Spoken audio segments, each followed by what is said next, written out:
I mean, it's electric atmosphere, almost circus-like. You come in, losing streak. It's how big is this for you and this team right now? Yeah, I mean, I'm really happy for our guys. They've been through a lot, and for them, and they just, early in the year, we had a couple of tough games, and we had a couple of losses where we could have won easily. And I was really worried about how demoralized they get. So I spent a lot of time meeting and talking with them. But after about 3 or 4 weeks, I realized that these guys are never going to quit, and they're never going to stop preparing and competing. And we talked about how close we were. It's a really good football team. How close we were to winning games. And so I think, to answer your question, yeah, it's a big win. But we're mindful of moving on to the next game. We'll enjoy this one, but they're all big games. But it's a special game for these guys to be down 29-0 against a really good football team and just not quit and continue to make plays. And there were a number of times down. I mean, Colorado went right down and scored when we closed it, and we came back and scored. And the overtime periods, easily guys could have kind of given up a little bit, but they have never done that since I've been here, and just really proud. I tell them they inspire me. This is an inspiring group of young men that I've never been around this quality of a group of men that just give everything they got, regardless of what they're going against. Thank you. Thank you. Ben Parker. Hey, Coach. Just want to get your thoughts on Elic Ayomanor, what he brought for you guys. Just kind of at what point did you kind of realize that this was a guy that you could kind of consistently ride and really kind of ride to get back in this game and pull off this upset? Yeah, he's always had a lot of ability. He's just, he overcame a leg injury that he missed last season, and we saw him in the summer that he continued to get better. And then once the knee brace came off, he continued to play faster, made some good plays during the year. But you just really saw his confidence come alive after that first touchdown. The thing is that people aren't going to remember is he had a 70-yarder that was in his hands. And a lot of people could go into the tank and that would be it.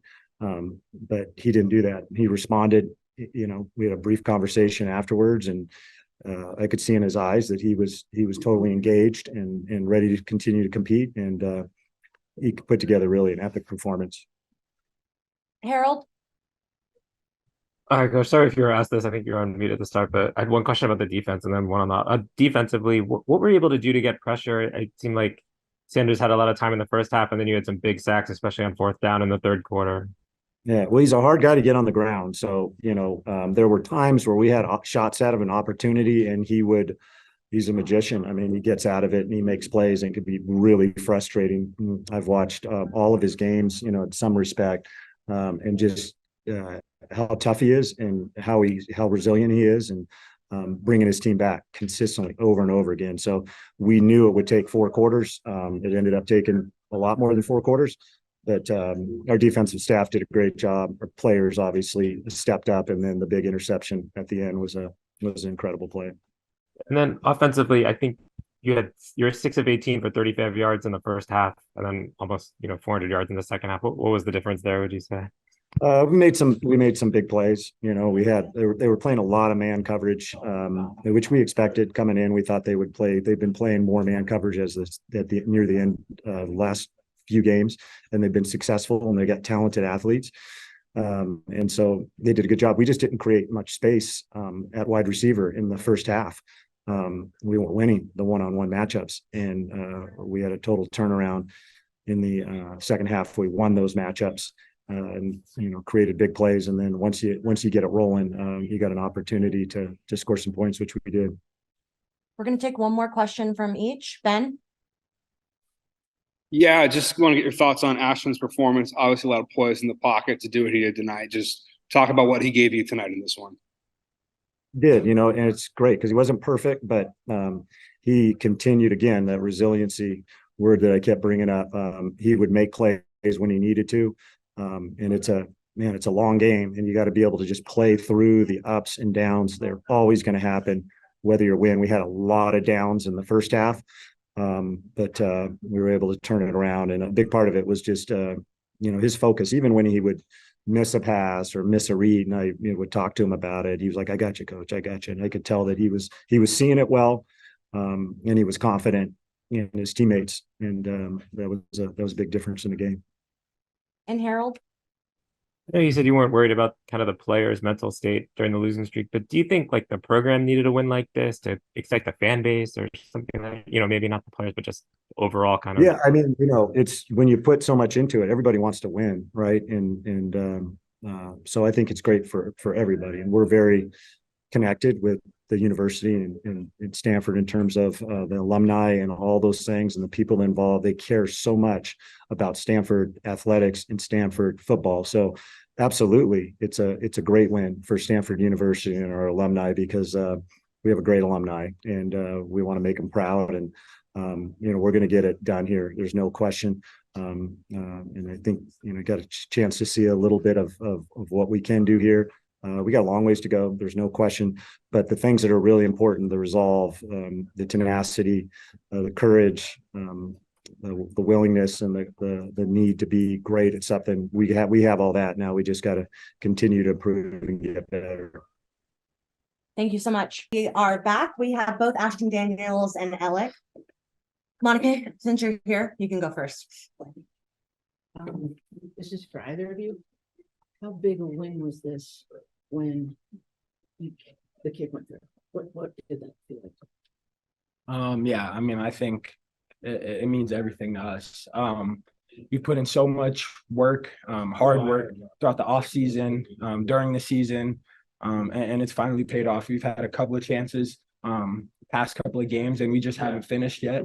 And we did tonight, and now that we know what we can do and what we're capable of, I'm really looking forward to the rest of the season. I think it shows a lot of resilience from Josh Carty as well. Like missing the field goal earlier in the game and then coming back when the game is on the line and just hitting it straight through the pipes. I think that shows a lot of resilience from him, and then not only him, but the rest of the team as well. And then the record-setting performance, is that just a matter of you guys syncing it up real well, or what was, I mean, somebody had to run. There was that part. But how did that work out so well? Yeah, I think it was long overdue. Alec's been through a lot since he got here. Went through ACL surgery, all that kind of stuff, and I haven't seen anyone work as hard as he has. And I'm glad to see that it's starting to pay off. I knew, I can count on him. I told him earlier, when I missed that post, I told him, I came back to him and I said, we're going to keep coming to you. Just be ready, flush it, and let's work. And he did. And I'm extremely proud of him. And I know that I have an extremely reliable guy that I can count on. Did you know it was record-setting at any point, or you just knew it was a good game? I think I was just like really caught up in every moment. I don't think I was ever thinking about like the past stats or like what the future stats would be. I think I was just trying to take it play by play. And I think one thing I realized is I need to get in a lot better shape. Like as the game goes on, I'm like really like huffing and puffing on the oxygen tank. I'm like really trying to, like I had to really push through it. And like just to think about how Travis Hunter plays both sides of the ball, like I really like can see, like I have so much respect for him to see that he does that every game. Ben? Yeah, for Elic, just kind of talk about what's kind of going through your mind as you kind of make some of those catches. Just obviously, is it instinct, or just kind of how do you kind of step up and just make difficult catches when there's so much pressure on the line? I think truthfully, like you're not really thinking about it in the moment. I think when you're making plays like that, you're really like in the zone. Like the only thing you can think of is like the second that you're in, and then when you get to the next second, you think about that second. And I don't think I was ever like thinking about anything else than what the moment that I was in at that time. Harold? What was the conversation like at halftime? I mean, to be down 29-0, I think Ashton, you had maybe like 30 passing yards at that point, and like Alec, obviously, you missed that tough play in the first half. Just what was the conversation like? I mean, I think we knew that we were right there. We were driving the ball. We just couldn't finish in the end zone. And we knew that we weren't putting points on the board like we should be. And then coming out, we just knew that we just had to just stick to what we know and what we do. and it'll end up falling our way. Couple guys, gave some speeches in the locker room, fired us up. And I think we came out with a lot of energy. I'd like to see us play like that from the jump, but I'm extremely proud of how resilient we were and how we came out firing away, and we never stopped fighting until the very end. We'll take one more from both Ben and Harold. Ben? Yeah, just how fun is it to silence a crowd like that? Because obviously that was a very electric atmosphere. How much fun is it to end a game where the opposing, home crowd is deflated and quiet like that? Yeah. I think it's less about the silencing the opposing crowd and more about like winning with your teammates and your brothers. I think like the feeling of knowing that as a team, you all persevered it all the way until the end and kept fighting is a lot more satisfying than quote unquote silencing the opposing team's crowd. And Harold? Yeah, can you guys just take me through that play in the first overtime? I mean, it's like the highlight reel catch where you kind of wrapped. Actually, it seemed like he was pretty covered, but he still obviously threw it, and then I like just kind of wrap your arms around Hunter and hold on to the ball like. Yeah. From the jump, one of Coach Taylor's principles is just at the quarterback position. If we give our receivers a chance, they're going to go up and make plays. We have extremely talented guys that no matter how crazy the catch is, I trust in them that they're going to go up and make the plays. I saw Elic one-on-one in the boundary, and I knew the safety wasn't getting over top. So I just thought, why not? Let me just give him a chance. And he went up and made probably the craziest play I've seen or been a part of. All right. Thank you so much. Sorry, can I Thanks, just get guys. Alex take on Thank that pass? Oh, I think I just looked at Coach Osborne, our receiver coach. I knew the ball was coming to me just based on the coverage. And I seen like the look that Coach O had in his eyes. And I knew like this is the moment that makes or breaks you. And it's just one of those ones that you got to have. And it just ended up happening. All right. Thank you all. Have a good night. Thank you, guys.